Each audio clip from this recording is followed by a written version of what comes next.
How much money do you need? Do you have enough of it? Do you want more of it? You work for it, you save it, you invest it. And if you have a lot of it, that's like the dream, having as much as possible. But I want to talk about one thing. Why do we pursue wealth? But there's a study that shows that there's a diminishing returns on the level of happiness you receive after a certain level of income. And I think in the US, it was around $70,000 a year where people basically feel like their needs are met, they're good financially, and they can afford the things that they want. Money is fluid, right? Your currency in and of itself in one country has a lot more buying power in another country, or vice versa. Your currency in a different country, or the currency in a different country has more buying power than the currency in your country. And and it kind of makes me think, like, if money itself has no inherent value, or the value of money changes, what does that really mean in terms of what it signifies for us, like what it represents for us? I was kind of thinking of the idea that money, after a certain amount that you've accumulated, it doesn't become practical anymore, and it becomes more symbolic or personal. Because I feel like for the most part, most people don't want just stacks of money on its own in isolation, right? They want what money can buy. They want what money represents. Having more money gives you more options. It gives you more flexibility. It gives you more peace of mind, right? I think money is very important.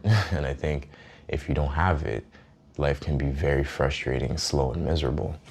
But I do think that you shouldn't be a slave to the desire to accumulate wealth. And the reason why I'm saying that is because a lot of people tie their self-worth to what their bank account looks like. And we've used that as a measure of success because it's a tangible metric. But I will say, I've taken advantage of the currency arbitrage in different countries, and it's given me access to the luxuries that the 1% typically have on a daily basis. And you can understand that, like, once you have access, right, it changes from being a practical, like, tool to being an identity. Like, yeah, I have access, I have status, I have blah, blah, blah, blah, blah. And the reality is, like, does that label warrant the price and the cost of chasing and acquiring wealth? Because it's an exchange, right? People make an exchange to build their wealth, whether it's through time for money, results for money, or, inheritance. You have to give something up to get it, right? The law of equivalent exchange demands it. So at what point does money start to control us versus we seek wealth? Money in itself solves money problems. It doesn't solve, personal problems, relational problems, or whatever. You can sit here and be like, well, I want to acquire wealth so that I can be more comfortable. But do you feel like that comfort necessitates more money? I feel like there's a baseline of comfort that most people need, right? Financially, especially. But once you've crossed that threshold, are you still looking for comfort, or are you looking for validation? Are you still looking for wealth, or are you looking for belonging? Are you looking for an identity? Are you looking for a reason to feel important? I think one thing that we should start to look at is the logic behind behavior patterns. Like, people are willing to live and die by money. You know what I mean? People are willing to literally kill for money. Kill, steal. And they say that it's not money, but the love of money that's the root of all evil. And I think that's not necessarily false, but I also think that it's a bit misunderstood. I think that you can seek it and you can find enjoyment in acquiring it without necessarily letting it corrupt you. I think when we look at that sentence, it becomes more like, does it change you, right? Money amplifies. Money shows you, you know, the kind of person you really are, because it takes away your restrictions.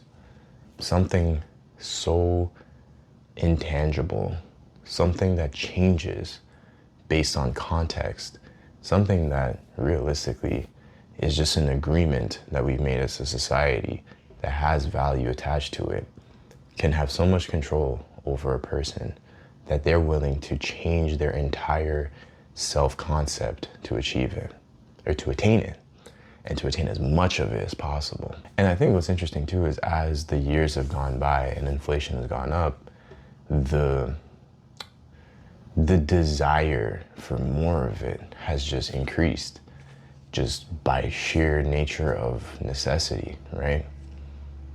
So people have to do more to get it than they had to before, and they need more of it to do the same things that they used to before.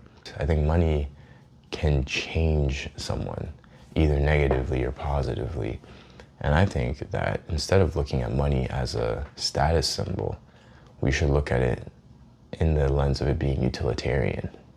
If all you care about is the acquisition of the currency in the country that you're in, does that justify changing your self-worth or viewing your self-worth through that lens? At what point does it become enough? How do we justify what enough is for us? And I would argue that maybe enough is the goal, like defining that. And I'm not saying you shouldn't be aspiring to be rich. I don't think you should be frugal for the sake of nobility or to, like, you know, be contrarian or whatever. Like, money solves real problems, because that definition is so, it's almost intangible, you know? People always want more and more and more and more. But to get more, you got to give more. So when do you find that line? I think that being truly free is defining how much is enough and being able to work within the limitations you have, not overstepping, and being okay with not labeling yourself and attaching your self-worth to the numbers, because the numbers in any context really are not representative of who you are. Realistically, there are people with money who are incredibly unhappy, and there are people who earn modestly that are very happy. Having the agency to be happy where you are, regardless of the outside circumstances, will give you the peace of mind. And I feel like that is true freedom, especially when you look at financial positions. There's going to be a lot of people who will compare themselves and say, oh, this person's more valuable than me because he has more, or this person's less valuable than me because they have less. But it's a lot more complex than that. So life has ups and downs. You earn some, you spend some, you get it back. When you make the decision to detach your self-worth from your aspirations or the progress you've made towards your aspirations, it frees up a lot more mental space, and it opens your eyes to being grateful for what you have and the position you're in. So instead of trying to identify your value to something that has no inherent value in itself, bring back your value to yourself. You know, the things that are important, not necessarily the vanity metrics that come with abundance. That's the general message I wanted to give. If it's something that has no inherent value and there was no social meaning behind it, would you still have the same financial ambitions that you currently do? So think about that for a bit. Anyways, watch this video, subscribe, and I'll catch you. Oh, join the winner circle, and I'll catch you next time.